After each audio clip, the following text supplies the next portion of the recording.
Is Michael Jordan the greatest of all time, or have we just widely accepted this theory because ESPN told us to for the past 25 plus years? Now, there's an argument that can be made for MJ being the GOAT, and there's one against it. One of those arguments being competition. Who did you play? Who did you beat? Who did you lose to? And who kept you from a finals appearance for the first 7 years of your career?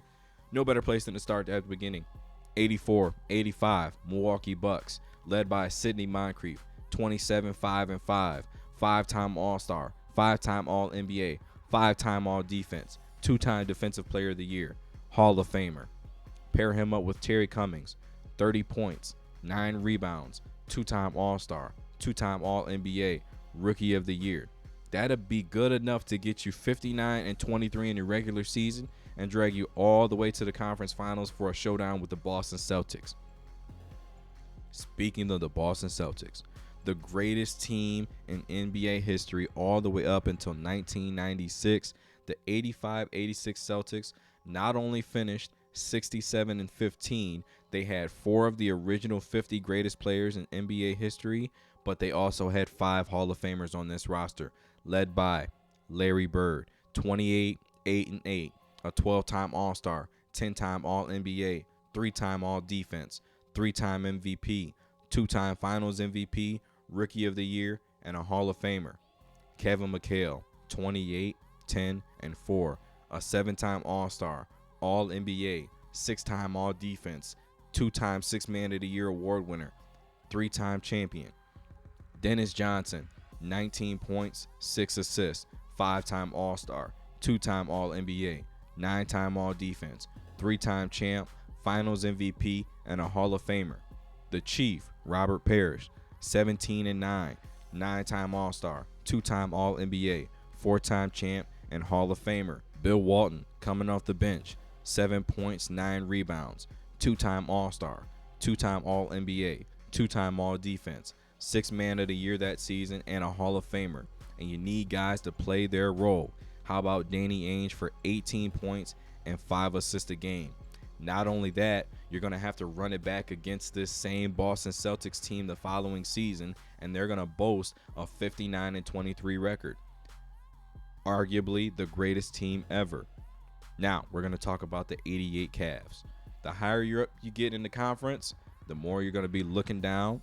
So you're going to have to face a team of 42-40 led by Mark Price, 21 points, 8 assists, a 4-time All-Star and 4-time All-NBA performer.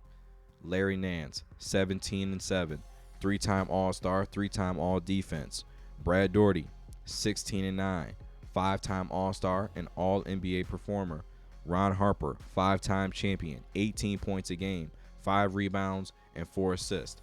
Mediocre, average, whatever word you want to use to describe this team, you still got to go out and play the games. And the better that you get, the higher up you get in the rankings, the more you're going to be looking down at teams like this. It's just the nature of the beast. Let's talk about the 88 Bad Boys Pistons.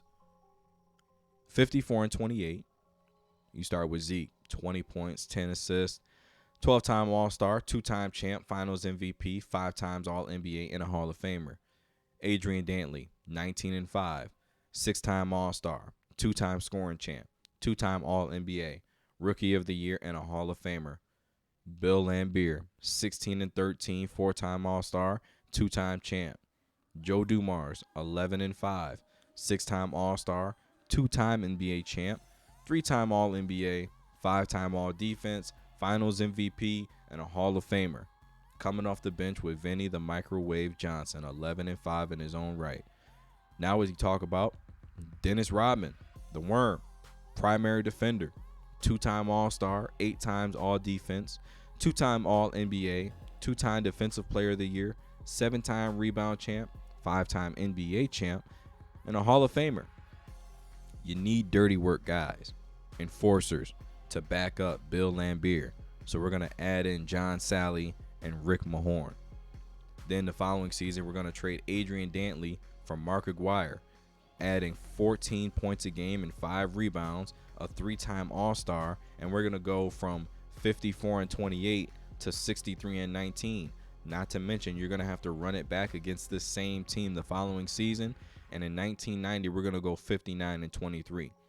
the more disrespected team in NBA history because of how they played the game. But make sure people understand this is one of the greatest teams ever. 89 New York Knicks, 52-30. You know Michael Jordan loved to beat up on the Knicks for the entirety of his career, and this was the first step towards doing that.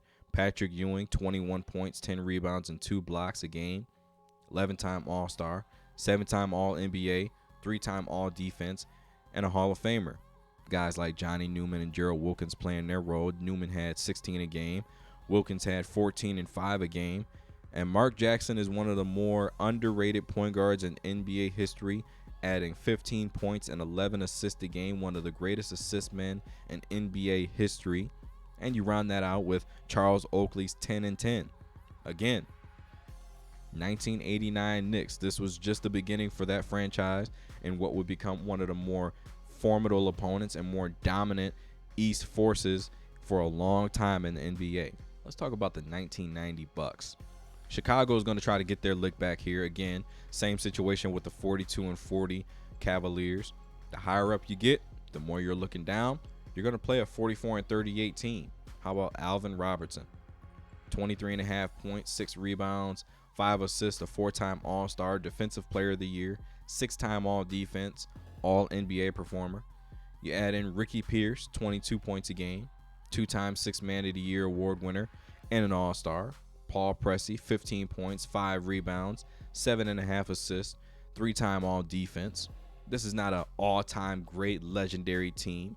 You play who's in front of you, but there still was a good team with talented guys on the other side.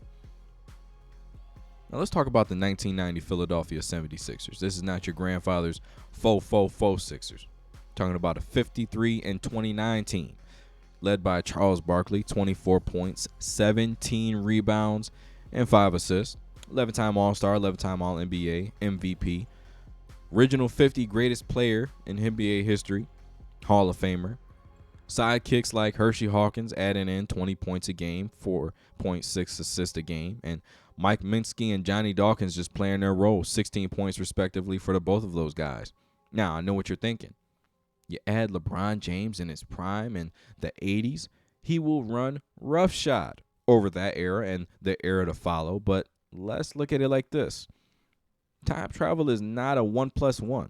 If this guy right here has taught me anything, if I just drop LeBron in the 80s, I have to take away the influence of Michael Jordan, Kobe Bryant, Magic Johnson, Larry Bird, Scottie Pippen, Dennis Rodman, Allen Iverson, Shaquille O'Neal, Kevin Garnett, Tim Duncan. I have to strip away all of the prior basketball knowledge that he gathered from all of those guys, watching them, emulating them, adding them to his game.